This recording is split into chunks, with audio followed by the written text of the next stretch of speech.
За сайн байцгаана уу, та бүхэндээ энэ өрөө мэндийг хүргэе. За Remax Mongolia-гийн зүгээс үйлдэл хөрөнгө сонирхогч бүх хүмүүстээ болоод агентууд, за тийм мэргэжлүүдэд зориулсан мэдээлэл өгөх зорилгоор үйлдэл хөрөнгийн зах зээлийн сар болгоны лайв маань үргэлжилж байна. За надтай хамт 3 үзэлтэндээ бүсгүй хамт сууж байна. За тэгээд эхнээс нь танилцуулъя.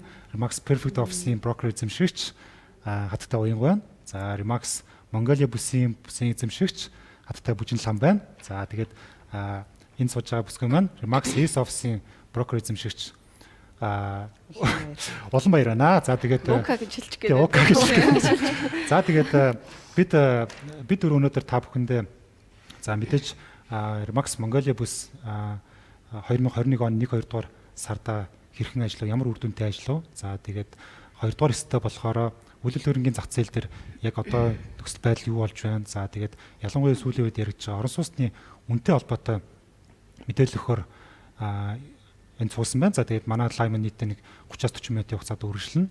За тэгээд хэдүүлээ шууд яриандаа ороод эхлэе гэж бодож байна. За тэгээд 1-2 дугаар 2021 оны 1-2 дугаар сард за манай брокер эзэмшигчдийн маань офсууд ямархуу байдалтай байв. За тэгээд сүүлд нь бас бүжээд захирал маань бас яг Mongolia бүс дээр болсон тайлан бас ерөнхий байдлаар танилцуулгаасаа гэж үзэж байна. За тэгээд манай уянга захирлын хувьд За 1-2 сард маань бол ерөнхийдөө бас хөл хориотой байсан шүү дээ, тий. Оос үндсэндээ за нэг 14 хоног л 14 хоног л ажилласан байдгийг. Тэгээд агентуудын хувьд бол бас харьцангуй хөл хороонд ороод сурцсан байгаа даа байхгүй юу? Бичээгээ баг 2-3 дахь хөл хорой бас баг шүү, тий. Ер нь бол нэг тий харьцангуй сурцсан байлээ. За тэгээд нөгөө зүүмээр хурал хийхээр тав гээл ороод ирдэг ч юм уу тий. Тэгээ харьцангуй техникологи ч гэсэн аягүй хурдан ашиглаа сурчихсан. Тэгээд бас Монголигийн зүгээс бас маш олон сургалтуудыг зохион байгуулсан байгаа тий. Тэгээд сургалтуудад суусан байна. Тэгээд ерөнхийдөө бол баг хэвийн шахуу үргэлжилсэн гэж харж байгаа. бас нэлийн бэлтгэлтэй байсан баха. Тэгээ манайхаа ер нь бол харьцангуй сурцсан нөгөө сэтгэл санаа нь хүртэл бэлэн байгаа даа байхгүй юу? Нээс ус төр болов. Аха. За яг нөгөө нэг яасан л та сургалтууд айгүйх Монголиас зохион байгуулсан баг 20 гаруй сургалтуудыг зохион байгуулсан тий. Локдауны үеэр.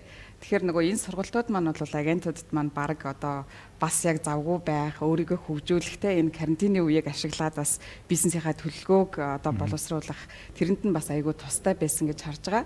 Тэгээд ер нь бол яг нөгөө өдөр тутамдаа яг ажил үйлчилгээ маань одоо баг зэргийн саадсан ч гэсэн бидний хувьд бол бас л адилхан одоо завгүй тий ийм он сараад өнгөрсөн байгаа.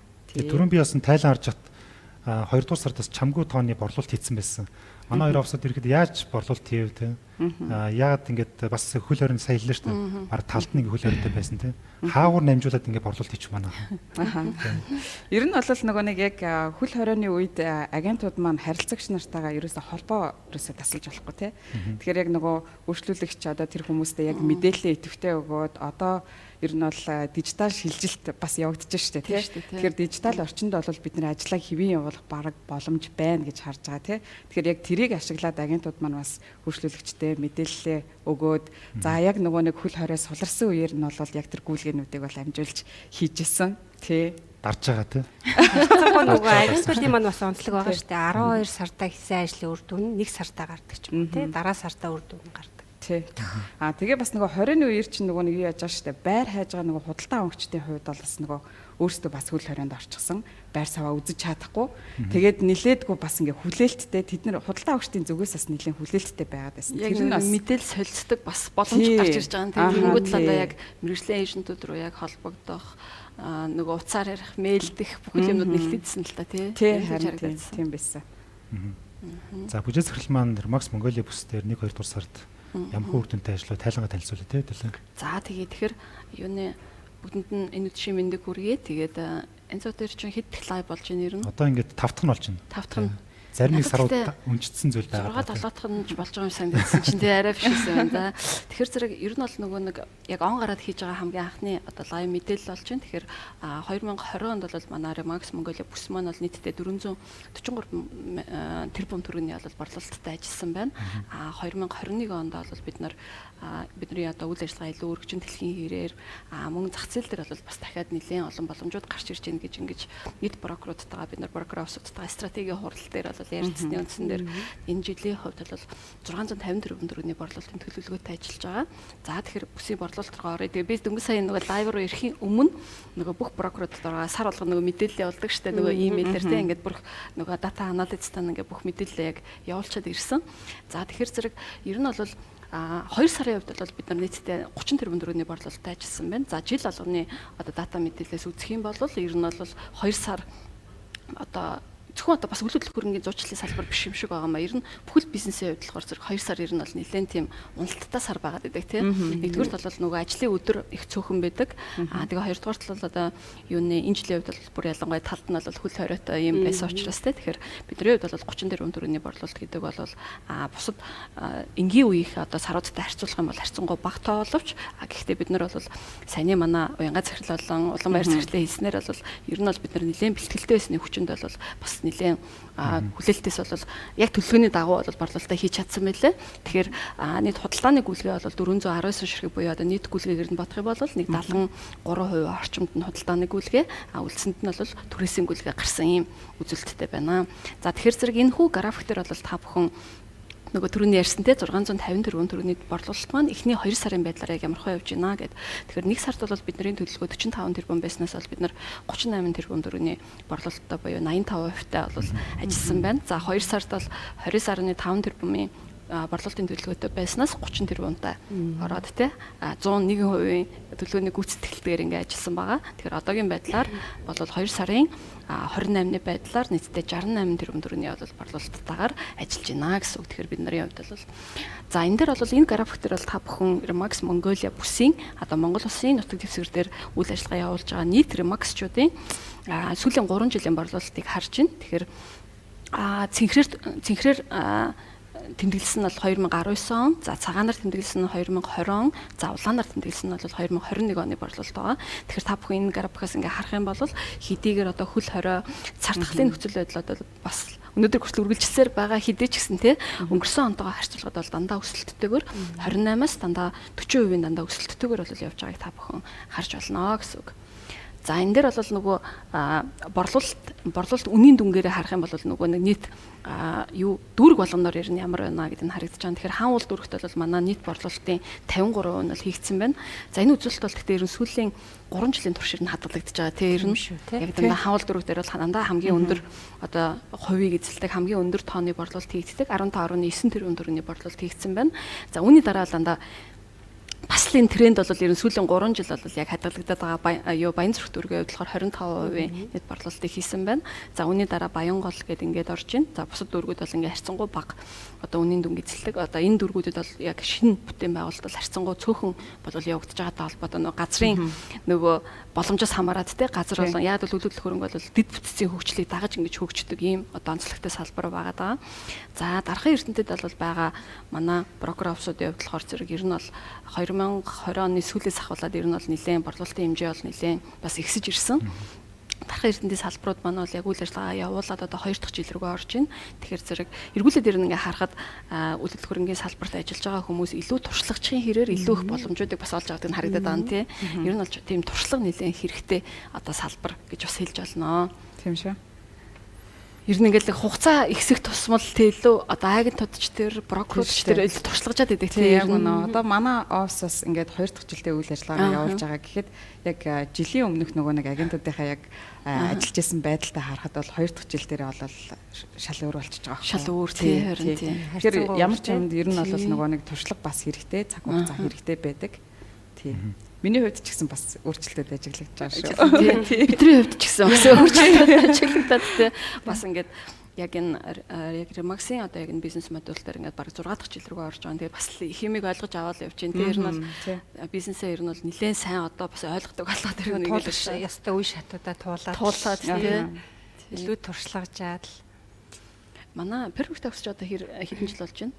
Манай чинь өнгөрсөн 9 сард нэг 19 оны 9 сард нэгсэн байхгүй.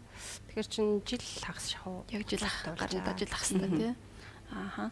За тэгэхээр юм бага. За борлуулалтын төрлөөр нь юугаар тоогоор наваад үзэх юм бол нөгөө апартмент бол угаасаа орон сууц бол хамгийн их борлуулалтыг эзэлдэг 78% гарсан байна. За энэ апартментын борлуулалт ер нь тоо ширхгээр наваад үзэх юм бол нэг 75-аас нэг 80% орчим бол эзлээд байдаг. Мөнгөнд үгээр нь бодох юм бол бас өөр үзэлт бол гардаг гэсэн. Тэгэхээр офисын барилгын хувьд болохоор зэрэг манай нийт борлуулалтын 5%, за жижиглэн худалдааны одоо худалдааны барилгуудын хувьд болохоор 5%-тай, газрын гүйлгээ бол 4%-тай, гаражны гүйлгээ бол 3%-тай. Энэ гэхдээ гаражны гүйлгээ бас нэлийн ихсэд байгаа ер нь тренд харагдаад байгаа тийм чи анзаарсан уу ер нь? Тийм яг сүүлийн бас өмнөх дугаар дээр бас хэдүүлээ ярьжсэн гаражны талаар тийм бас ороод ирсэн байна. Зөксөл гаражнуудын энэ бас яг нөгөө төслүүдэд дагаад бас гаражны худалдаанд орчиж байгаа бол шинэ төсөл ажилтнанд оронгууд л нөгөө бас тодорхой хэмжээ гараж худалдаж авдаг тийм. Энтэй холбоотойгоор бас орчиж байгаа болов шатж байна л да давхар. Тий яг үнэ. 11 12 сар чинь бас 3%-тай орж ирж байна. Бас 3%-тай 5%-тай аль сард нэлээ бүр 5%-тай ороод ирсэн тий нийт борлуулалтын. Тэгэхээр нь 3%-ээр нь буухгүй л байгаад байна. Тэгэхээр энэ цаашдаа бас энэ трендээр нь жоохон өсөх хандлагатай байна гэж бол бид нар хараад байгаа. Тэгэхээр та бүхэнд өнөөдөр хүрж байгаа энэ дата мэдээлэл бол бид нар яг Remax-ийн өөрийнхөө бизнесийн хүрээнд одоо болсон бүх бизнесийнхаа датанаас бол та бүхэнд бас танилцуулж байгаа юм шүү гэдгийг бол бас хэлхийг хүсэж байна. За үнийн дүнгээр нь ингээд бодох юм бол нөгөө нэг апартмент 92%-тай гарч ирж байгаа. Үнийн дүнгийн нийт борлуулалтын одоо 92% хийж гэнэ гэдэг бол тоогоор нотцсон бол 70%. Тоогоор нотох юм бол 70%-тай тий. Тэгэхээр зэрэг 92% гэдэг бол нэлээд өндөр. Ер нь бол яг орон сууцнуудын хувьд тэгээд орон сууц дотроо бол яг 2-оос 3 өрөө орон сууцнд бол хамгийн өндөр борлуулалттай байдаг. За тэгээд юуны худалдааны үйл хөдлөх хөрөнгүүд за эднэр бол нэлээд тийм бага хувийг л эзэлж байгаа та бүхэнд харагдаж байна. За бусад гэдэг дотор 3%-га хажуу талд нь бол бас задлаад ингээ харуулсан байгаа. За хаус болон газрын тий тэгээд одоо үйлдвэрийн гэх мэтлэн бол ингээд гарч ирж байна гэсэн үг. За ингээд ер нь бол бүсийнхээ гол тоон үзүүлэлтийг танилцуулах юм бол яг иймэрхүү үзүүлэлттэй байна. Манай хоёрын хувьд бас яг офс дээр яг тоон үзүүлэлт байна уу тий. Одоо нэг хичнээн агенттай байлээ. За манай Ace Office-ийн хувьд бол нөгөө үзэгч нартаа бас хэлэхэд манай байршил Дүнжин гаруй худалдааны төвийн яг замын урд Sunrise Office-ийн 7 давхарт байрлаж байгаа. За тэгээд төлхөө одоо Баянзүрхийн тий Баянзүрх дүүрэгтэй ер нь бол яадаг гисэн хідэж ер нь манай хот чинь бас том бол биш шүү дээ тий. Тэгэхээр ер нь бол бусад дүүргүүд рүү ч гэсэн ингээд ажилдаг. За манай бас одоогоор нэг 17 эйженттэйгээр үйл ажиллагаа явуулж байгаа. Тий. Бас дийлийнх нь яг ер нь бол орон сууцны гүйлгээнүүд байдаг. Тий. Яг энэ сарууд дээр бас нөгөө нэг юу түрээс тэгээд орон сууцны худалдааны гүйлгээнүүд бол яг төлхөө бисэн. Тий. Тэр ерөнхий тренд бол бас яг танаа офисын хувьд болохоор бас яг хадгалагдсан байна тий. Яг тийм байсан. Тэгээ нэг офисын талбай, commercial талбайны хувьд бол нөгөө нэг одоо сүүлийн үе чинь нөгөө бизнесүүд ковидын нөхцөл байдлаас болоод бас зогсон болж байгаа тий. За зарим нэг компаниуд бол бас нөгөө офисаасаа ажиллах биш, гэрээсээ ажиллах энэ төр гэдэг сонголт хийгээд байна уу тий. Тэрнтэй бас холбоотой байж магадгүй гэж анзаарч байгаа тий. Царуудтай харьцуулбал. Манай офисын хувьд бол Perfect Office маань одоо 21 онд төлөвөө гаргасан байгаа шүү дээ тий. Агентууд маань нөгөө төлөвийнхээ дагуу нэг том баг болж ажиллаж байгаа байхгүй юу? Энэ маань ямар учиртай гэхээр бас айгүй олон давуу талтай маань гэж бид нар харсан байхгүй юу? Нөгөө одоо маркетингийн мэргэжилтэй агент байлаа гэхэд маркетингийнхаа талыг илүү аваад явах ч юм уу тий. За сошиал орчинд ажилладаг IT-ийн мэргэжилтэй агент ах юм бол тэр чиглэлээ илүү багаа аваад явах жишээ нэ. Тэг ингээд тойрог маягаар одоо сул тал авах юм бол BVS-ээс суралцаад явахаар нэг том баг болж ажиллаж эхэлж байгаа. Тэгээ одоогоор үр дүн гарч эхэлж байгаа. Өөрөөр хэлбэл мэрэгшээд явж ажиллаж байгаа хэлсэн Тий, тийм. илүү нөгөө мэрэгш талаас нь. Гэтэ ер нь бол ингээ манай програмсууд дээр бол дандаа одоо яг үлгэл хөрөнгийн яг борлуулалт болоо яг одоо филд дээр те яг ажиллаж байгаа хүмүүс бол агентууд байгаа шүү дээ. Тэгээ агентууд ер нь дандаа ихвчлэн дандаа баг болох систем рүү ер нь бол нэлээд орчлоо те 2020 оны сүүлээс ахуулаад бүр нэлээд хүчтэй харагдаад байгаа юм шиг санагдаж байна. Бүгдээрээ баг болж ажиллаж байна те. Хідэн үнэтэй ер нь нэг баг болж байгаа. Нөгөө нэг яг универсал мэрэгжилтэй айгүй олон нөгөө ур чадвар шаардаад байгаа шүү дээ. Тэр болгоноо хөгжүүлэхийн тулд баг болж ажиллах юм бол илүү үр дүнтэй даваа талтай байдаг юм байна л да. За манай офс ч одоо яг 13 агенттай байгаа. За Баян зүрх дүүргийн Саманг Плаза гэж 104 замд байралтай. За тэгээд өөрийгөө сорж үзье гэсэн залуust бол үргэлж нээлттэй ус байгаа шүү гэж л. За миний хувьд гэдэг байгаа. Миний хувьд болохоор би одоо яг Max Mongolia бүстэй франчайз хариуцсан зэрэглэлээр ажиллаж байгаа. Тэгээд энэ утгаараас франчайзтай холбоотой мэдээлэл өгөх юм бол Max Mongolia бүс 2021 оноос яг 21 он гарснаас хойш нийтдээ 4 офс шинээр нэгдсэн байгаа. 52, 53, 54, 55 гэдэг. Тэгээд эдгээр мэдээж байгаа бидэрт итгэж бизнесээ ингээ хөгжүүлж шинээр бизнес эхлүүлсэн шинэ брокеруудад мэдээж баярлалаа. За тэгээд гадуур аявих тийм яригдэл та тийм Remax одоо 55 брокер офстой болчлоо, 1000 гаруй агенттай болчлоо тийм. Айгу олооллоо болчлаа. Тэгээд энэ зах зээл чинь та нарыг одоо баг шингээж чадчих байгаа юм уу тийм. Энэ бол агент байх нь шаардлага байд юм уу гэдэг айгу асуулт ирдэг. Тэгээд энэ талаар айгу ажиллаж хат бас бүжис захалтаас айгу хэрэлжсэн. Тэгээд бүжис захлал маань энэ тал дээр бас өөрийнхөө бас байр суурь. Тий. Тэгэхээр нэг яг үлгэл хөрөнгийн салбарт яг 55 одоо брокер офстойгоор тий 1000 гаруй эшэнтэйгэр гээд тэгэхээр зэрэг ер нь ингээд нэг сонсон үн болохоор айгүй олон юм шиг санагдаад байдаг. Бид нар дахиад дээрэс нь бол нөгөө бас тэлэх бодлого бол нэлээд баримталж байгаа. Энэ жилийн үед бол нэг ер нь бол нэг 65-аас бол 70 брокер офстой болох юм төлөвлөгөөтэйгээр бид нар ажиллаж байгаа. Тэгээд яагаад жишээлбэл ингээд дахиад их болох хэвээр ингээд 1000 ер нь хангалттай ч юм уу тий ер нь хангалтгүй ч юм уу гэдэг хүмүүс айгүй асуудаг шүү дээ. Тэгэхээр өөрөө нэг үлгэл хөрөнгийн салбар гэдэг бол өөрөө яг нэлээд тийм том зах зээл байгаа даа. Бидний бодсноос бол нэлээд том. Тэгэхээр би бас энэ дээр нэг хідэн тоо баримтууд бас дурдъя гэж бодож байна. За жишээлбэл 2020 онд гэхэд те үлгэл хөрөнгийн худалдаа нийтдээ 41 мянган удаа хийгдсэн байгаа даа. Улсын бүртгэлийн нөгөө нэг ерхий газрын тоо баримтаас аваад үзэх юм бол те 41 мянга хэд байсан бэ? 120 морь байсан уу? За би яг тоог нь бол бас буруу санджиж магадгүй. Тэгэхээр 41 мянга 120 одоо худалдаа хийгдсэн байгаа. Нэг хүнээс нөгөө хүн рүү шилжээд үлгэл хөрөнгийн яг худалдаа явагдсан байгаа. Манай Remax-ийн хувьд бол бид нар өнгөрсөн онд бол баг ингээд 50 гаруй офстойгоор тий 800 900 гаруй эшэнтүүдтэйгээр ингээд ажилласан байна. Ингээд эргүүлээд харахаар бид нар манай худалдааны гүйлгээ бол нэг 8000 л орчим байгаа байхгүй юу. Тэгээд нөгөө тоогоор нь ингээ харьцуулаад үзэх юм бол нэг 20% л орчим дээр тий. Хэдийгээр ингээ маш олуулаа ажиллаад байгаа юм шиг мөртлөө бид нар нийт зах зээлийнхаа нэг 20% дээр л ажиллаад байгаа байхгүй юу. Бас Remax-аас гадна бол яг энэ салбарт үйл ажиллагаа явуулж байгаа бас зөндөө олон компаниуд бас бий. Тэднийг ингээ бүгдийг нийлүүлээд ирэх юм харах юм бол тэр компаниудын бол дата мэдээлэл бас харах юм байхгүй учраас сайн мэдэхгүй байна. Гэхдээ ингээд ерөн зүгээр ойролцоогоор ингээ бодох юм бол бүгдээрээ одоо энэ үйлдвэрлэл хөрөнгөний зуршлагч бүх компаниуд нийлээд нэг 27-28% дээр л ажиллаж байгаа. Тэгэхээр ер нь 30 орчим хувьтай л ажиллаж нэг тийм судалгаа байсан. Ер нь 30-аас бол хэтрэхгүй тий. 30-аас хэтрэхгүй. Тэгэхээр яг энэ зах зээл дээр бас яг тийм тоо мэдээлэл бол бас нөгөө төрийн байгууллагуудаас тоо мэдээллүүдээ бас ингээд нөгөө нээлттэй бид нартай бас хуваалцдаггүй нэг юм онцлогтой учраас бол бас яг тийм яг шууд чистний тийм нөгөө тоо бол бас байхгүй байгаа. Тэгэхээр нэг 30 орчим хувь дээр байна гэдэг үзэхэд бол цаана дахиад 70% дээр бол ажиллах боломж байгаа. Ер нь бол хүн шүднэ өвтгөд шүдний эмчтэр очдогтой адилхан тий.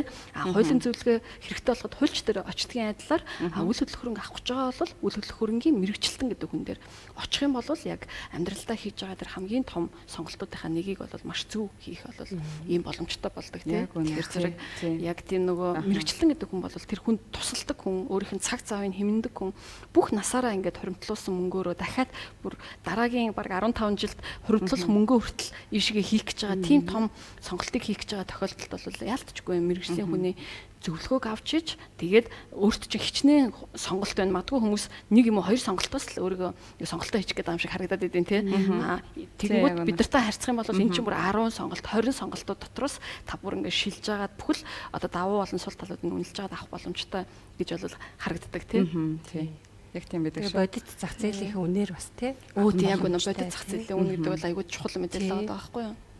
Үйл хөдлөх хөрөнгө нөгөө худалдан авалт гэхээсээ илүү бас эн чинь нөгөө хөрөнгө оруулалт байхгүй тий. Маш том хөрөнгө оруулалт байхгүй юу? Амьдралдаа хийж байгаа тий. Магадгүй амьдралдаа хүн нэг 2-3 удаа ч юм уу, за 4-5 удаа ч юм уу нэг үйл хөдлөх хөрөнгийг худалдаж авдаг гэж тооцох юм бол энэ бол айгүй тийм чухал сонголт байхгүй юу хүний хувьд. Тэгэхээр зарим нэг ингээд өөрчлөлөгч одоо худалдаа авагч нарыг ингээд харж байхад бол ер нь нөгөө нэг олон байр үзээд ирэхээр заримдаа залхахдаг ч юм уу тий. Гэхдээ яг тэр хүн маань бол яг гэхээр мэрэгжлийн хүнтэй явж байгаа учраас тэр хүнд байгаа сонголтуудыг үзээд за тэрэн дээрээс бүр илүү бүр ингээд аягүй сайн одоо ярилцаад зөв сонголтоо хийх бас нөгөө төвчээр бас хэрэгтэй тий. Бид нарт бол зөндөө сонголт байна. Тэгэхээр нөгөө зөв сонголтоо хийж яг энд яг нөгөө хөрөнгө оруулалт те айгүй чухал худалдаа авалт шүү гэдэг талаас нь хандаад ер нь бол илүү нухацтай л хандах шаардлагатай харагдаад идэгий тий. Зарим хүмүүс бол айгүй яаран худалдаа авалт хийгээд идэг те. Бараг энд одоо нөгөө 6% маань зээл маань шийдэгдчихлээ. Би бараг өнөө магаас одоо нэг байранд ормоор энэ. Ер нь юу ч авсан яах вэ гэж бараг сандж байгаа хүмүүс байдаг шүү дээ. Банк байраа олоод ирээ гээд айгүй ханддаг тий. Тэгээ нэг яар сандарсан 2-3 өдөр л байраа сонгол тоолждаг. Тэгэхээр наад цаана бас нэлээд олон байр үзээд мэрэгжлийн хүндээ хандах юм бол одоо дараа нь эртнээс ингээд төлөвлөөд бараг нөгөө нэг одоо гадны ингээд хөгжсөн зах зээл дээр болохоор яаж нэг гэхээр худалдаа авагч нар бараг өөрийн гэсэн үйл хөдлөх хөрөнгийн одоо мэрэгчлэлтэн тийм зөвлөгтэй байж идэг те бүр лайфтайм ч юм уу те бүр насан турш бүр итгэлээ өгөөд те тэр үнтэйгээл ер нь явъя да тэр үнтэйгээл ер нь харилцаа да гэж бүр бодсон те. Тэгэхээр нөгөө мэрэгжлийн үйлчилгээ гэдэг талаас нь бас хүмүүс ингээ хандаад те яг тэр чухал сонголтын дээр яг тэр хүмүүсийн тусалцааг бас чухалчилж авч үзэх нь айгүй хэрэгтэй байдаг тий. Тэгээ нөгөө харилцаж болгох мэдээж өөрийн гэсэн хүсэл сонирхолтой байгаа тий. Тэгэхээр тэднэрт хүсэл сонирхол болгонд нь нийцүүлэх хүлээлт хөрөнгө олохын тулд маш том мэдээллийн сантай дататай байх хэрэгтэй. Тэгэхээр энэ датаг бүрдүүлэхийн тулд бид нар олоолаа байх хэрэгтэй. Тэгээ олоолаа байх тусам бидний дата мэдээлэл томорч байна. Дата мэдээлэл томрох хэрээр худалдаа авагч нарт боломж сонголтууд нь илүү нэмэгдэж байгаа гэж байна тий. Тэгэхээр бид нар яг ингээд одоо 1000 агент ажиллахын хамгийн гол давуу тал нь бас энэ дээр гарч байгаа болов гэж боддتي. Хүлээлт хөрөнгийн мэдээлэл бид нар мэдээллийн сан бүрдэж одоо энэ 5 жилийн хугацаанд манай Remax нийтдээ 113 мянган хүлээлт хөрөнгийн дата бүрдсэн байгаа. Яг одоо идэвхтэй бараг 20 мянга орчим хүлээлт хөрөнгийн мэдээлэл одоо бид нарт зуучлалын үйл ажиллагаагаар дамжуулаад харилцагч нартай өгөхөд бэлэн байна. Тэгэхээр энэ том давуу талыг бас бид үүсэж байгаа гэж хараад байгаа юм. За тэгээд энэ цаар нөгөө үнийн хувьд ер нь юу гэж бодож байна хүмүүс бас нөгөө үнийн нөгөө ялангуяа одоо бас юуны нөгөө нэг эдийн засгт бол нөгөө яг нэг хөл хорионы дараа нэг дахин сэргэлтийн нэг үе ингээд бас нэг ажиглагдах гад энэ дээр бол Монгол банк болон бас сангийн яамнуудаас бол нэлээд анхаарал хандуулад эдийн засаг руу одоо 10 их найдны хөтөлбөр болоод хэрэгжиж байна. Үүнээс 3 их найд нь бол барилгын салбар руу одоо орно гэдэг энэ төлөвлөгөөг бол сангийн яамнаас аль биесээр танилцуулсан байгаа.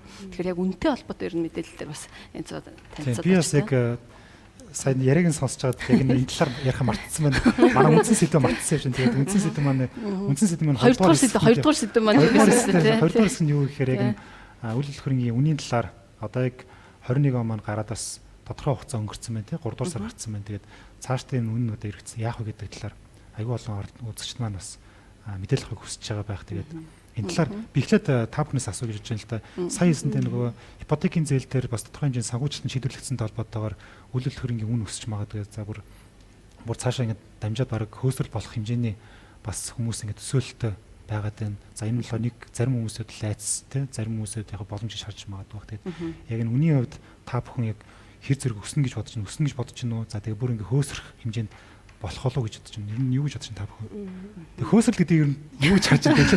Хөөсрөл гэдэг зүйлийг ханиалч те. Зээл одоо маш ихээр олгож эхэлж байгаа шүү дээ. Он гарснаас хойш банкуд бол одоо тейлрүүд айгүй загвар ажиллаж байгаа байхгүй юу? Би саяхан бас нэг салбар руу ороод захиралтай нэгээд уулзаад ер нь ипотекийн зээл хэр гарч байна те. Ингээд харилцагч маань хэр хандлттай байна гэсэн. Ер нь бол тейлрүүд бол маш загвар байгаа харагдчихлээ. Яг антуудад маань ч гэсэн хэлж байгаа байхгүй юу?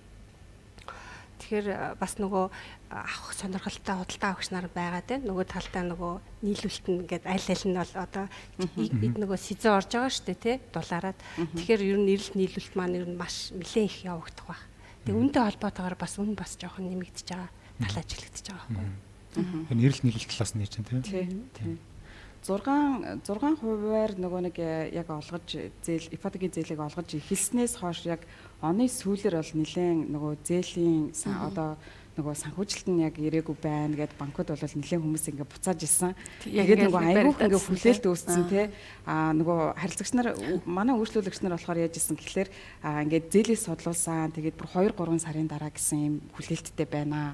Ингээд айгүйх очертой байгаа юм байна гэд. Тэгээ одоо бол харин он гарснаас хойш бол нэлээд одоо санхүүжилт нь сайжирсан байх гэж бодож байгаа. Тэнд 6% зээлүүд бол айгүй сайн гарч байгаа. Тий. Тэгээд ер нь бол нөгөө энэ 6% ипотекийн зээл ингээд олгогдож эхэлснээрээ яаж нэг гэхэлэр нэг талдаа нөгөө нэг эрэлт айгүйх бий болчихж байгаа байхгүй зах зээл дээр. Энийг дагаад бол бас нөгөө зах зээлийнхаа хуулиар бас үнэнд бол яг хөөсрнө гэж бол би хэлж чадахгүй юм. Гэхдээ үнэ бол баг зэргийн одоо нэмэгдэх болов гэсэн бодолтой байгаа. Гэхдээ бусад хүчин зүйлүүд бас байгаа шүү дээ тий. Үнэнд нөлөөлж байгаа. Барилгын материалууд байна тий. Яг үнэ тий. Одоо нөгөө ковидын үеэр чинь нөгөө гаалтэр ингээд бараа айгу удаж जैन тий. Тэр жишээ нь манай дээр ингээд нөгөө нэг компани одоо гэрээтэй ингээд байрнууд болоор шууд метр квадрат нь одоо 100,000 төгрөгөөр чинь нэмэгдэж ирж байгаа чинь ч юм уу тий. Гих мэдчлэнгээр нөгөө бараа саадснаас болоод тий. Тэгээд тодорхой хэмжээгээр нөгөө өртгүүд нь өсөд байна. Бизнесийн өртгөн өсөж байна гэдэг утгаараа бол бас баг зэргийн нэмэгдэжсэн шүү. Тийм би тэгээд тэнд юусэн нэг мэдээлэл бэлдсэн байгаа. Таагуурт бол үзэгчтэй яг энэ хөөсрөлт гэж яг юу хэлээд байгаа юм бэ гэдэг талаар. Бас ерөнхийдөө бол яг онлайн үед яг янз бүрийн таамаглалууд саналуд байдаг тийм. Гэхдээ яг хамгийн их яригддаг ерөөд дөрвөн зүйлийг би бас ингээд танилцуулж хийж үзсэн. Тэгээд хэдүүл энэний хүрээнд бас ярилцвал сонирхолтой болов гэж бодож байна. За хөөсрөлт болдог шалтгаануудыг бичсэн байгаа. Тий хамгийн ихэнд нь болохоор ирээдүйд үнэ улам өснө гэсэн хүлээлт байгаа. Өөрөөр хэлэх юм бол одоо авч чадахгүй бол тэгээд дараад ингээд олдохгүй байж магадгүй гэдэг байдлаар хүмүүс нөгөө одоо нөгөө айцаасаа болоод тийм одоо хомсдчихна гэдэг байд айцаасаа болоод худалдан авалт хийсэнс болоод үнийг хөөсрүүлээд байдаг ийм шалтгаан ба эхнийх нь энэ жишээл гэх юм бол яг 1980 онд Японд болж байсан. Японд бол яг ингээд өөрөлдөн бол ингээд шуун байдлаар тийм хүмүүсийн амнаас амт дамжих байдлаар ингээд үнийг ингээд зориуд төр өссөн байд. Энэ тохиолдол болж ирсэн. Эхнийх нь байгаа. Хоёр дахь нь гэх юм бол шинэ худалдан авагчид дамын намжтын анхаарал татснаар гэж байна. Өөрөөр хэлэх юм бол яг одоо нөгөө яг changes төгөөтэй ч юм уу те энэ дундаас нь ингээд дамлах байдлаар ингээд одоо бид нар мэдэрчтэй шаглах байдлаар те ашиг орлого олчих гэсэн хүмүүс магадгүй ашигтай гэж бодсон төсөл дээр их хэмжээгээр худалдаа авалт тэгээд тэрийг ингээд зориудаар ингээд үнийн өсгөх юм уу те иймэрхүү шалтгаанаас болоод хөөсөрч байна. Би энэ дэр нэг юм хэлчих гэж бодлоо. Нөгөө нэг бас ер нь бол үйлдвэрлэл хөрөнгийн бас агентуудыг нэг чинжүүд гэж хардаг бас хэсэг бүлэг хүмүүс байдаг шүү дээ. Ер нь бол бидний нөгөө нэг аваад энэ дамын намичд гээд орж авчихаар бас хэлчих гэж бодоод те. Тэгвэл болохоор юу вэ гэхээр нөгөө нэг эндээс нэг аваад ингээ үнийн нэмээд нэг өөр хүн зараад идэм шиг бас хүмүүс ингээ ойлгоод идэм лээ. Бид нар бол юу вэ гэхээр зэрэг энд худалдан авагч худалдагч хоёрыг ингээ холбдог хүмүүс. Тэгээ худалдан авагч яг ямар үнээр одоо худалдагч ямар үнээр зарна гин яг тэр нөгөө нэг гэрээгээ хийсэн яг тэр үнээр нь нөгөө худалдагчид бол санал болгодог. Яг тэр гэрээний хүрээнд бол бас явдаг шүү. Ямар нэгэн тийм үн нэмэгч гэдэг юм яг үйлдвэрлэл хөрөнгийн яг мэрэгчлэн хүн дээр бол яг ийм бол бас байдгүй шүү гэдгийг бас хэлчихье гэж бодлоо. Тэгээ яг үнэ бас нөгөө нэг энэ дээр бас нэмэт хэлэхэд нөгөө юу яддаг шүү дээ. Одоо зарим нэг нөгөө нэг үйлдвэрлэл хөрөнгө худалдаж байгаа тал маань болохоор заримдаа яадгүй гэхэлэр яг зах зээлийн бодит үннээс дээгүр хэлээддэг байхгүй юу? Тий.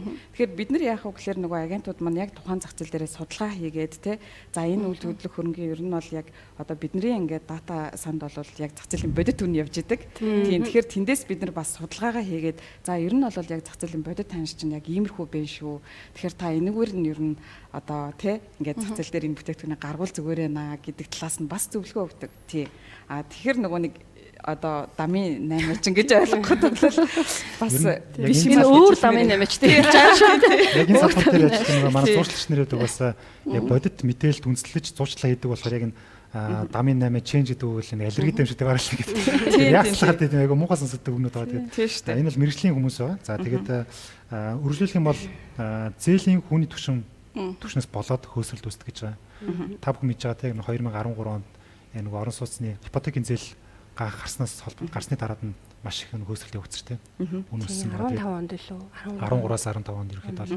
Тэгээд яг хоо энэ дээр хамгийн гол нөлөөлдөг хүчин зүйл байдаг. Энийг ерөөхдөө манайхан аюулсан ерөөхдөө болцож үзэх хэрэгтэй. Энэ юу гэхээр эрэлт нөлөөлтийн хавцаан дээрээс яг энэ зээлийн хүү нэмэгдэж орж ирэхээр хөөсрөл болох уу гэдэг нь шийдэгдэх байхгүй юу. Өөрөөр хэлэх юм бол 2013 оны үед бол би яг энэ тоо мэдээлэл харж ирсэн юм байна. Ашиглалтанд орж байгаа орон сууцны талбай хэмжээ жилдээ 606,000 м2 байсан. 606,000 м2. Яг энэ үед болохоор эрэлтээ яг одоо нөгөө ипотекийн зээл гараад ирэнгүүт эрэлт нэмэгдэж байгаа шүү дээ тийм. Энэ эрэлтийг энэ хэмжээний ашиглалтанд орж ирсэн орон сууц дийлэхгүйсэн байхгүй юу. Энэ дийлэхгүйгээс болоод хөөсрөлт явж ирсэн. Хөөсрөл буюу үнэ ингээд өсөж ирсэн. Энтэй холбоотойгоор ипотекийн зээл гараад ирэнгүүт за цаанаасаа үс нийлүүлэлт ингээд хийх шаардлагатай байна гингууд барилгачлалт нэмэгдээд 2000 одоо эн чинь 13 он тийм байсан гэхэд 14 онд хэд чинь ерөөсө 3 дахин нэмэгдсэн барилгачлалт. 2015 гэхэд бүр 4 дахин нэмэгдэж байгаа байхгүй. Ингээд ирэнгууд буцаад үнийг нийлүүлж буучилж болоод байгаа. ирэхээр Нийлүүлсэн тэрнүүд буучилж байгаа. Яг үнэ. Тэгэхээр одоо бидний ингээд гадуур их яригадаад байгаа миний зүгээр яг өнцгөлтөө тийм. Судлаач миний үзэг байгаа. Бус хүмүүсээс янз бүр мэдээж тайлбарлах байгаа. Захирлаас гадна судлаач юм шүү дээ. Тэгээ миний зүгээс ингээд юу гэж харж байгаа нэхэр ипотекийн зээл гарсан нь бол үнийг өсгөх бол төдийлөн шалтгаан байж чадахгүй. Энэ дээр хэрвээ одоо нийлүүлэлт нь одоо бага байгаад эрэлт өндөр байсан бол магадгүй хөөсрөл болох нөхцөл болж болно. Бид нэр бүжээ захирал бит хоёроос өмнөх лайв дээр хийсэн нийлүүлэлт бол ирэхэд эрэлт ингээд давцсан явж байна гэдэг танилцуулсан тийм. Тэгэхээр өнөөдрийн нөхцөл байдал ямар гэхээр нийлүүлэлт нь давцсан байгаа зах зээл байгаа. Тэгэхээр нийлүүлэлт нь давцсан байгаа зах зээл дээр хичнээн ипотекийн зээл гарчсан байсан ч гэсэн үнийг бол төдийлөн бас хөөсрүүлэх хэмжээнд өсөх шалтгаан болж чадахгүй байдаг. За тэгээд энэ бол яг бид нар дээр 2012-оос 15 оны үед ихэд тохиолжсэн кейс байгаа тийм. За тэгээд дөрөв дэх ерөөхдөө хөөсрүүлдэг шалтгаан юу гэхээр спекуляцийн хөөс гэж ярьж байгаа. Энэ өөрөөр хэлэх юм бол одоо нөгөө үнийн өсөлт нь зээлийн хүнээс давах үед үнийн өсөлт нь зээлийн хүнээс давах үед нь хөрөнгө оруулагч нар үйлдвэрлэх хөрөнгийг яг нөгөө хувьцаатай адилхан богино хугацаанд эргэлдүүлэх байдлаар нөгөө богино хугацаанд орон сууц худалдаж аваад эрүүлэлт зарах байдлаар ингээд үнийг ингээд үн дээр тоглолт хийгээд ингээд үнийг өсгöd байгаа. Энийг болохоор спекуляцийн хөөс гэж ярьдаг. Ингээд иймэрхүү дөрвөн төрлийн ингээд яг үн хөөсрөх ингээд шалтгаан аюу их тийм ажиллагддаг зах зээл дээр. Тийм тэгэхээр ийм байгаад байгаа. Тэгээд ер нь бол яг хоо тийм байгаад л да сүүлийн үед нөгөө орон сууцны үн үйлдвэрлэх хөрөнгийн үн ингээд өсөж байна гэдэг хэлээд байгаа. Энийг тэгэхээр би яг үнд бол энэ ипотекийн зээлтэй гэхээс илүүгээр орон сууцны үйлдвэрлэх хөрөнгийн өвдөлтөй холбож ирэх тайлбарлах. Ихэд бол хандлагатай байгаад байгаа миний хувьд бол. За та бүхэн слайдн дээр харж магадгүй дараагийн слайдн дээр орон сууцны өртөг юунаас бүрддэг вэ гэх тээ. За энэ дээр байгаа тэг хөрөнгө оруулалтын зардал, барилгын материалын үн, за тэгээд ажлын хүчний зардал, газрын үн гэсэн тээ. Энэ болохоор яг үндсэн өртгийг бүрдүүлж байгаа хүчин зүйлсүүд. Энээс гадна мэдээж инфляц байна тээ. За тэгээд нөгөө менежментийн бодлого тий. За тэгээд тав тух гэдэг ч юм ингээд хүчин зүйлд орж ирнэ. Гэтэ энэ дүр дээр ирэхэд төвлөрөөд хідүүлээ бас жижигхэн ингээд нөхцөл байдал ингээд аваад үзэх юм бол юм байна. Хөрөнгө оруулалтын зардал ирэхэд их үүсвэр яг нөгөө хөл өрөөтэй холбоотойгоор багасчаад байгаа тий. Үүсвэр багасчаад байгаа. Тэрнээс гадна нөгөө хэдийгээр нөгөө бодлогын хүүгээ Монгол банкнаас багассан боловч хүү бас төдийлөн бас бууж хэмжээ өндөр л байгаа даа. Яг хөрөнгө оруулагч нарын хувьд бол. За тэгээд энэ бол яг тодорхой хэмжээр бас нөгөө барилгын хүртийг нэмэгдүүлэх шалтгаан болж байгаа. Хоёрдугаарт нь барилгын материалын үн байгаа тийм. Хөл өрөөтэй холбоотойгоор нөгөө хил хаасантай холбоотойгоор барилгын материалын хомсдол үүсээд тэрнээс гадна бас нөгөө гадааддаа бас нөгөө үйлдвэрлэл бас тодорхой хэмжээр хөл өрөөтэйгээр зогссон шүү дээ. Энэтэй холбоотойгоор ингээд барилгын материалын үйлдвэрлэл багсан гоод үнэсээ авчиж байгаа. Ингээд хоёр дахь одоо өртгийг өсөж байгаа шалтгаан болж байгаа барилгын материалын үн. За тэгээд гурав дахь нь ингээд ажлын хүчний зардал. Энэ болохоор яг миний хувьд бол эрэг хүчин зүйл гэж өөрөөр хэлбэл өртгийг өсөхгүй байх шалтгаан. Гадуур ихэд ажлууд аяг өндөр байгаа шүү дээ. Тэгэхээр барилгын салбартаас тэгэхээр нөгөө барилгачлалын хөгжөөл ажлын хүчнийг бага зардлаар тийм их хэмжээгээр ингээд олох боломж байна тийм. Тэгэхээр бас яг өртгийг бол арай жоохон өсөхгүй байх шалтгаан бас байж болох юм тийм. За тэг газрын үн байгаа. Газрын үн та бүхэн мэдээж тэ сүүлийн 5 жилийн хугацаанд ямар хөслөө тийм. Ингээд барилгын өртөг ирэхэд өсөж байгаа нь барилга одоо орон сууцны үнийг өсөж байгаа шалтгаан биш үү гэж би нэг зүйл хараад байгаа юм. Тий, ер нь бол нөгөө өртөг талдаа бол илүү баг шалтгаан явж иж магадгүй шүү тий. Энэ зүгээс л ингэж харж байна. Тэгээд та бүхэн бас яг энэ тал дээр юу гэж бодож байна бас доор комментээр бас бичиж болно тий. Лайвг бас сонсож байгаа хүмүүсээ бодлоо тий. Энэ нөхөр худлаа ярьж шүү гэж бодож байна тий. Худлаа ярьж бол яагаад ингэж би бас энэ санал нийлэхгүй юм гэдэг бас доор хичээсэй гэж хүсэж байна. Тэгэхээр бид нар бол нөгөө нэг ер нь бол өөрсдөө байгаа дата мэдээллийн хүрээнд бол яг нөгөө хүрэж байгаа мэдээлэлүүд байгаа. За ер нь бол яг орон сууцны өртөг дээр бол жишээ нь яг энэ хүчин зүйлүүд бол нөлөөлж байгаа. Жишээлбэл одоо яармгийн төслүүд дээр бол тий газрын үн нь бол нэлээд нөлөөлж байгаа л ингээ харагдаад байгаа. Ер нь бол тэгээ яармаг дээр тэгээ газар өөрөө тийм жоохон ер нь бол айгүй асуудалтай бүтээгдэхүүн л дээ. Газар өөрөө нөгөө нэг яг эдийн засгийн яг эргэлтэнд бол яг ингээ орох тэр нөгөө үнцэн гэдэг юм уу юу талаасаа бол яг нөгөө хөшүүрг нь бол яг одоогийн байдлаар бол бий болоогүй тий газрын тухай хууль нь бол бас батлагдаагүй юм байгаа. Гэсэн хэдий ч гэсэн газар ингээд арилжаанд ороод явж байгаа тий. Тэгээ тийм болохоор нөгөө яг нөгөө тогтсон үн гэж байхгүй, тогтсон одоо юу гэж байхгүй байгаа учраас магадгүй нөгөө газрын албан дээр байгаа нэг үн байгаа. Гэхдээ тэр бол яалтчгүй худалдааны зах зээлийн үн ерөөсөө болж чадахгүй байгаа. Зах зээл шал өөр. Тийм дуудлагын үн гэж байгаа гэдэг. Гэхдээ тэр бол зах зээлийн үн ерөөсөө байж чадахгүй байгаа. Зах зээл дээр шал өөр үнээр явж идэг тийм. Одоо бид нар нөгөө хардаг ш нь нөгөө яармаг дээр тийм. Яг ингээд тойроод байгаа ингээд 5 газар байлаа гэхэд тавлаа бүр ингээд шал өөр үнэтэй байдаг тий. Заримдаа бүр ерөөсөө заримдаа бүр ингээд айгүй тийм үнслэл муутай тийм үн санагддаг байхгүй тий. Үгүй яагаад гэд тий. Даваа талын олоод харах гэхлээр бас одоо яг тэгж харагддгүй ч юм уу те. Уг нь бол нөгөө нэг газар чинь яг үн яг газрын жишээ нь үнэнд ингэ нөлөөлж байгаа юм бол миний хувьд бол нөгөө дид бүтц те. Дид бүтцийн шийдлээ дагаж ер нь бол газрын үн өвчтөг тогтож явах хэрэгтэй шүү дээ. Тэгэхээр манай дээр бол бас яг ингээд ер нь үнэлгээний хувьд бол нөгөө ярим хит өндөр тийм хүн өөрөө л тогтож байгаа байхгүй тэр газартай хүн өөрөө тогтоочих байгаа байхгүй. Одоо тэр яармаг дээр бол би ингээд нэг 5 газар байлаа гэхэд нэг нь 1 гаан 100 сая гэж байгаа. Нэг нь 1 гаан бараг тэрбум болохгүй тэрбум гаруйтай ч байгаа. Тэрбум гарантайч байгаа. Бараг одоо бараг 2 3 тэрбум руу ч очиж гээд ах шиг байна. Тэгээд энд нь болохоор жоохон цаашлангууд нөгөө юутаа гэдэг ингээд тэгэхээр зэрэг ер нь бол яг энэ бид нар бол нөгөө борлуулагч талын яг өдөр тутам бол яг энэ борлуулалт одоо яг юун дээр харилцагч нартай харилцах одоо бүхэл үйл ажиллагаанд яг оролцож байгаа хүмүүсийн хувьд бол яг энэ үнэтэй холбоотой болон бусад юмтай холбоотой бид нараас хамгийн бодит мэдээллийг бас авах боломжтой байдаг шүү гэдгийг бол бас хэлхийг хүсэж байна те. За энэ дээр бол загцсан эдгээр зүйлүүд бол бүгдээрээ бол орон сууцны өртгөнд бол нөлөөлж байгаа тий. За тэгээ манай гурийн зүгээс сая одоо миний асуулт нь байгаагүй тий 1 2 дугаар сард яг юу болоо. Тэгээ бас хэдүүлээ бас төсөөлөл үзэлттэй 2021 он ер нь ямар байх вэ? Ямар байх вэ гэж бодож байна. Тэгээ хүлээлтийн нөлөөлөхөр зах зээл дээр ялангуяа. За тэгээ мэдээж яг одоо өөрсдөө ажиллаж байгаа бизнес болох зуучлалын бизнес дээр ямар онцлогийг хүлээж байна тий. Тэгээ би хамгийн түрүүнд бүжээс класс гэж байна. Бид нар бас нөгөө 21 он гэлтгүй ер нь ойрын 5 жилийн стратеги төлөвлөгөөн дээр чанар дээр анхаарах талаар үйлчлэгийн чанар дээр тий анхаарах талаар зорилт төвшүүлж байгаа шүү дээ. Тийм. Тэгэхээр бидний хувьд болохоор зэрэг нэг одоо яг Remax бол яг Монголд үйл ажиллагаагаа явуулаад 6 дахь жил рүү орж байна. Тэгэхээр 5 жилийн хугацаанд бол бид нар ер нь бол нэлээд бизнесийг өсгөх стратегиэр ажилласан тий. Өсгөх стратегийн хүрээнд бол бас тодорхой хэмжээнд бол бас зөв байсан уу гэвэл зөв байсан. Одоо бидний бизнес бол нэлээд өргөжөөд ингэ явж байгаа. Гэсэд ч гэсэн эргүүлээд ингэ харахаар 6 дахь жилээс бол илүү докторчуулах тий. Мэргэжлийн байх, илүү мэргэжлийн үйлчлэгээ өшөө илүү сайжруулах тий.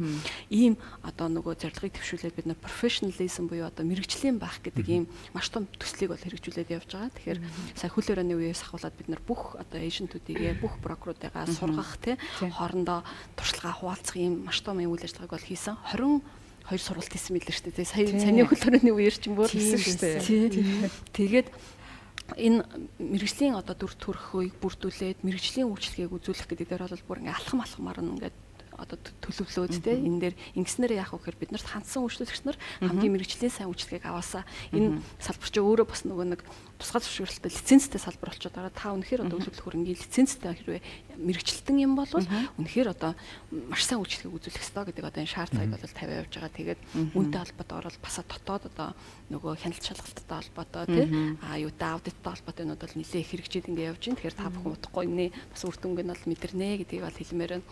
Тэгээд 21 оны хувьд бол нэлээд өөдрөг төсөөлөлтөй байгаа. Тэгэхээр эдийн засгийн хувьд бол ингээд дахин сэргээлтийн бол үе эхэлж байна гэж бол би харж байна. Тэгээд юу вэ гэхээр зэрэг нөгөө нэг юуны хүмүүсийн хувьд ч гэсэн нөгөө үлдэл хөрөнгө авах одоо нөгөө эрэлт нь бас нэлээд ихсэж байна. Нөгөө сая хөл хорионы үеэр ер нь бол би нэг лагерын одоо хотоос зайдуу үлдэл хөрөнгийн хэрэгцээ нэлээд ихсэж байна.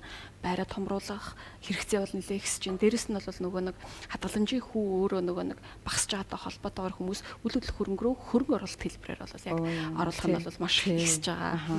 Тийм тэгж харагдаж байна. Тэгээд үл хөдлөх хөрөнгө чи ер нь бол нөгөө бүх ямар ч нөгөө нэг нөхцөл байдалд хамгийн нөгөө классик хөрөнгө оруулалт гэж хэлдэг юм билээ шүү дээ. Үнцний бол алддаггүй. Харин үн цэнэ алддаггүй тий. Нөгөө валютын ханшны ингээ хэлбэлцэл энэ төр байгаад одоо жишээ нь валютын хадгаламжийн нөгөө хүү энэ төр буураад ирэнгүүт яг хөө гэхэлэр хүмүүс нөгөө нэг үл хөдлөх хөрөнгө рүү бараг хөрөнгө оруулж идэг тий.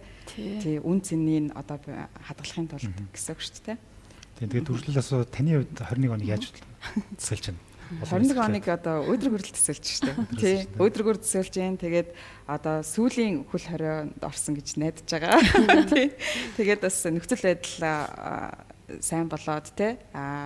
Удахгүй нөгөө вакцинжуулалт бас явагдах баах. Тэгээд ингээ бүгдээрээ вакцинжчихаар бас нөхцөл байдал аятайхан болох байхаа л гэж харж байна. Тий. Өнөөдөр нэр би бас нэг мэдээлэл авлаа нөгөө үлдэл хөрөнгөний холбооноос мэдээлэл авлаа. Тэгээд юуны үйлдэл хөрөнгийн зуучлалын салбар бол бас ингээ хүмүүст үйлчлэгээ үзүүлдэг, хүмүүстэй харилцдаг юм бизнес учраас нөгөө санхүүгийн зохицуулах орооч нөгөө яг зохицуулж байгаа нөгөө төрийн байгууллага байгаа шүү дээ. Санхүүгийн зохицуулах орооноос үйлдэл хөрөнгийн зуучлалын салбарынхныг бол бас вакцинд бол маш ярилтаа хамруулъя гэдэг ийм нөгөө хүмүүсийн те хэрэглэгч нарынхаа нөгөө гол нь эрсдлийг хамгаалахын тулд те ийм нөгөө алтан бичгийг бас хүргэгцэн тэгээд удахгүй бол бас энэ салбарынхныг бол тунгаахгүй вакцинжуулж эхэлнэ гэсэн мэдээллийг бас авлаа.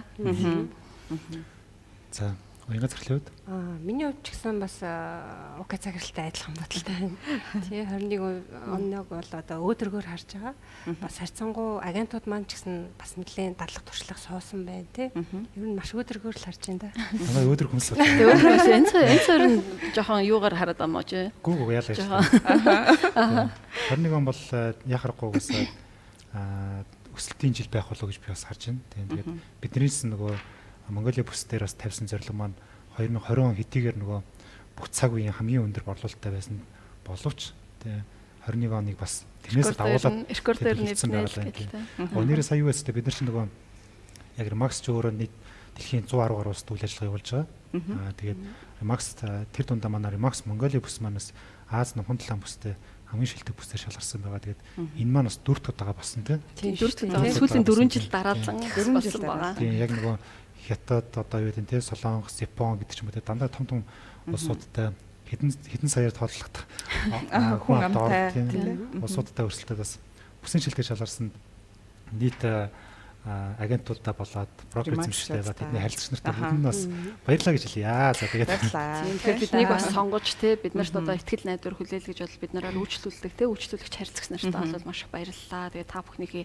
итгэлийг алдахгүй өшөөлөө үйлчлэгийг сайжруулад өшөөлөө нөгөө нэг та бүхэнд хүргэх бүхий л одоо үнцэнтэй зүйлийг бол өшөөлөө ихсэхийн төлөө бид нараас хичээж ажиллаж байгаа шүү гэдгийг те бас нийт одоо брокерууд болон эйжентүүдийнхээ өмнөөс бас хэлмээр байна. За тэгээд бид манайханд мэдээлэл өгч болсон тийм. Өнөөдөр тэр нь болчлоо. Тэгээд нэг зүйлийг бас хэлчмээр нөгөө нэг юуны Remax маань бас нөгөө технологийн дэвшлиг бол бас нэлээх нөгөө ашиглаж байгаа. Тэгээд бидний хувьд бол нөгөө 2 сард үйлдэл хөрөнгийн хамгийн анхны виртуал модель бас манад ажилд орсон байгаа тийм. Амар тийш. Хүмүүсээс тэрийг нэг сайн ойлгох байлаа. Гэхдээ яг юу яах вэ? Удахгүй ингээ үйлчлэгээ хүргээд ирэхээр бас өшөөлөө ойлгох байхаа. Тэгээ виртуал модель гэдэг Amara гэдэг одоо юуны технологийн одоо салбарын залуучууд маань одоо хийж бүтээсэн ийм виртуал модель манай Remax бол бас ажиллаж эхэлсэн байна. Магадгүй ингээ сонсгорж байгаа сонирхолтой санагдаж борлуулалт хэр вэ гэж. Ер нь хөл хорионы үеэр бол нэлээд бэлтгэл ажиллаа нэлээд базаасан болтой байдаг шүү. Би сургалтандаа сурч мураад байгаа шүү дээ. За тэгээд өнөөдөр бидний таамтайсан та бүхэндээ баярлалаа. За тэгээд удахгүй 9 сарынхаа бас лайваар уулзцаая. За баяртай. Баярлалаа.